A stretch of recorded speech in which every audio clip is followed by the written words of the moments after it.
தேவனுடைய நாமம் மகிமைப்படுவதாக.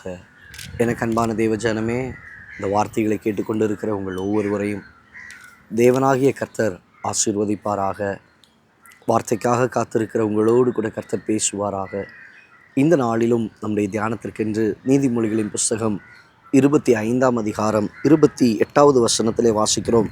தன் ஆவியை அடக்காத மனுஷன் மதில் இடிந்த பாழான பட்டணம் போல் இருக்கிறான். தேவ ஜனமே, வசனம் சொல்லுகிறது தன் ஆவியை அடக்காத மனுஷன். இன்றைக்கு அநேகர் தங்களுடைய வாழ்க்கையிலே தன் ஆவியை அடக்காதவர்களாய் அவர்கள் காணப்படுகிறார்கள். இன்றைக்கி உங்கள் வாழ்க்கையில் உங்கள் ஆவி கண்ட்ரோல் இல்லாமல் போய்கிட்டுருக்கா? உங்கள் ஸ்பிரிட் கண்ட்ரோல் இல்லாமல் போய்கிட்டுருக்கா? ஏதாவது வாயில் வரதை பேசிடுறது, வாயில் வரதை சொல்லிடுறது. எந்த இடத்துல அடங்கி இருக்கணுமோ அந்த இடத்துல அடங்கி இருப்பதில்லை. எந்த இடத்துல நாம் மௌனமாய் போக வேண்டுமோ அந்த இடத்துல மௌனமாய் போகிறதில்லை. எந்த இடத்துல நாம் அடங்கி செல்ல வேண்டுமோ அந்த இடத்துல அடங்கி செல்வதில்லை. இப்படி அநேகருடைய வாழ்க்கைகள் காணப்படுகிறதை நாம் பார்க்கிறோம். நம்முடைய வாழ்க்கையில் சில நேரங்களிலே தகாத வார்த்தைகள், தகாத பேச்சுகள், இவைகளெல்லாம் என்ன செய்கிறது? மதிலிடிந்த பாழான பட்டணத்தை போல அது காணப்படுகிறது. மதில் இடிந்த பட்டணம் எப்படி இருக்கும்? கேட்பாரற்று கிடக்கும், பார்ப்பதற்கு நன்றாக இருக்காது, அங்கே ஒரு பாதுகாப்பு இருக்காது, என்ன வேணாலும் எப்போ வேணாலும் சம்பவிக்கலாம். இன்றைக்கி அதே போல தான் உங்கள் ஆவியை நீங்கள் அடக்காமல் இருக்கிறீங்க. பாவத்தின் மீது உங்களுடைய ஆவி ஆக்ரோஷமாக இருக்குது, உங்களால் கண்ட்ரோல் பண்ண முடியல. பாவத்தை செய்வதற்கு உங்கள் இருதயம் அது வேகமாய் துரிதமாய் செயல்படுகிறது. ஆண்டவர் சொல்லுகிறாரு வேண்டாம், ஆனால் நீ என்ன சொல்கிற? இல்லை இல்லை அப்படின்னு சொல்லி அதை தேடி போகிற உன் ஆவி அடக்கி அமர பண்ணாதிருக்கிறதான ஒரு அனுபவம். வசனம் சொல்லுகிறது, நான் என் ஆவியை அடக்கி அமர பண்ணினேன். ஆமாங்க, உங்கள் ஆவியை நீங்கள் அடக்கி அமர பண்ணுகிறதான ஒரு அனுபவம் உங்களுக்கு வேண்டும். சிம்சோனுடைய வாழ்க்கையை நீங்கள் எடுத்துக்கொள்வீர்களானால், தேவன் அவன் மீது அபிஷேகத்தை வைத்திருந்தார். கர்த்தருடைய ஆவியானவர் பலமாய் இறங்கினார். ஆனால் அவனுக்குள் இருந்த ஆவியை அவனால் அடக்க முடியவில்லை. நடந்த காரியம் என அவன் விளையாட்டாய்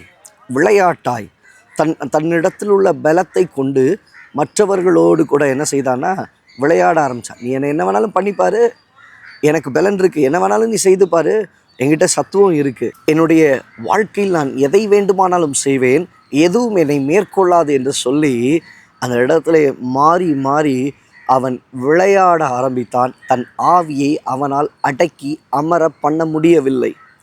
நடந்த சம்பவம் என்ன? ஒரு நாள் வந்தது, அவனுடைய பலத்தை அவன் இழந்தான். மதில் இடிந்த பாழான பட்டணத்தை போல அவன் மாற்றப்பட்டான்.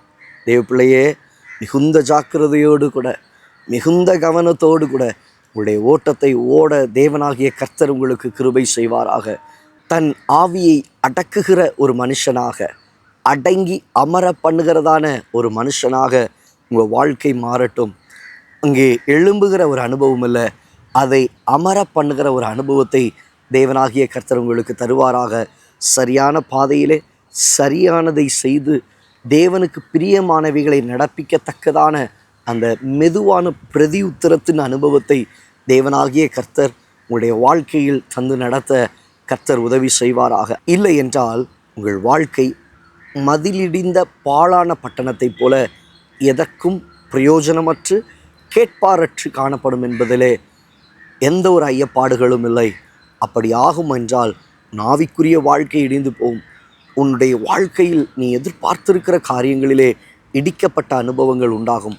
இல்லை, ஆண்டவர்கிட்ட கேளுங்க, ஆண்டவரே என் மதில் எழுப்பப்படட்டும், என் மதில் கட்டப்படட்டும், என் குடும்பம் கட்டப்படட்டும், என் ஆசீர்வாதம் கட்டப்படட்டும், என் வாழ்க்கை கட்டப்படட்டும். தேவனாகிய கர்த்தர் உங்கள் வாழ்க்கையை கட்டுவாராக. கண்களை மூடி ஜெபிக்கலாமா? நல்ல தகப்பனே, இந்த வார்த்தைகளை கேட்ட உடைய பிள்ளைகளுடைய வாழ்க்கையில் தங்கள் ஆவியை அடக்கி அமர பண்ணுகிற ஒரு அனுபவத்தை தருவீராக.